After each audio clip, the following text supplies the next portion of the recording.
were 6 brothers. We were all in the army, every one of us. I told my father and joined up on Sunday. I went home, told my dad, and he says I expected it, but the only advice he gave me was to do as I told, keep my nose clean and mind my own business, and don't fall in the hill for anything. You'll get along fine, but don't break your heart. Now you're on your own. Well, I knew what it was all about anyway. I tried to get in 1939. The war was declared in December 1939. They weren't recruiting then. They didn't recruit for our outfit till July of 1940. I went up to Newcastle and tried to get in there, and they told me all they wanted was truck drivers. My older brother got in first. He went in the 28th Field Battery. My other brother went in the 28th Field Battery. Willie was in the militia, and then he couldn't get in because he had a medical problem, but he went to Moncton and talked them into letting him in. He got in the Carlton York. And then I got in the North Shore. And then the other younger brother got in, and then the other fellow, as soon as he got old enough, got in.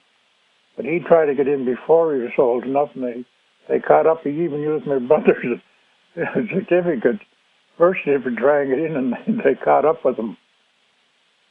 Well, we landed in Juno Beach on D-Day. My job on D-Day was to go up the road, and there's a church on the left-hand side about a mile and a half in. And I was supposed to knock the steeple off that church. But in the meantime, going up, I met a fellow that I knew he'd been wounded.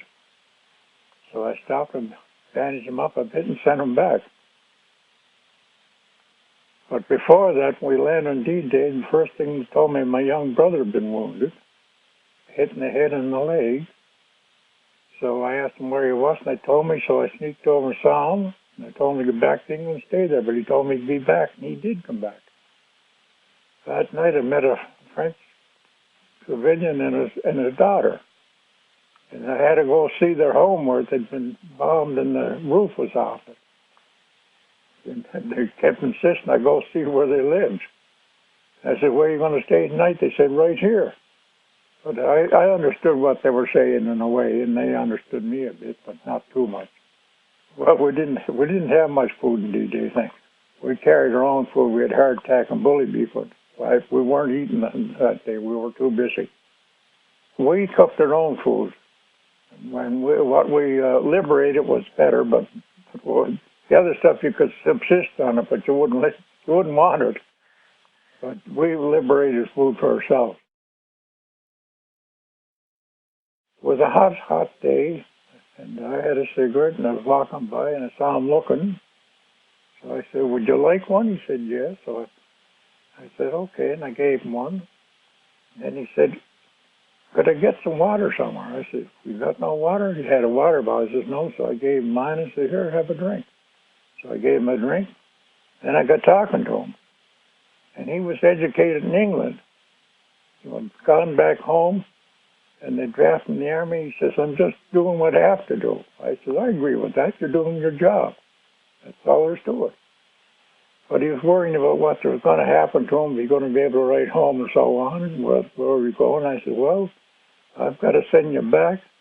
But I says, you'll be taken to a prisoner of war camp. I don't know where or what, but it says you'll be able to write home. Because they don't stop him writing home. I said, I don't know how often, but you'll be able to. So he said, well, that's good. He said, I thought they wouldn't let me. And somebody had taken some things from them, so I said he lost a picture of his girlfriend or his mother or somebody. And I said, do you know who it was? He says, no. Well, I says, I'll find out. So I checked around, and some fellows had taken stuff, so I made them give it all back. I don't do that stuff. But he was quite a nice fellow. And I got hit there I think it was April the 25th. But that was just shortly before the war was over. Just on the border of Holland and Germany, the Cider Sea.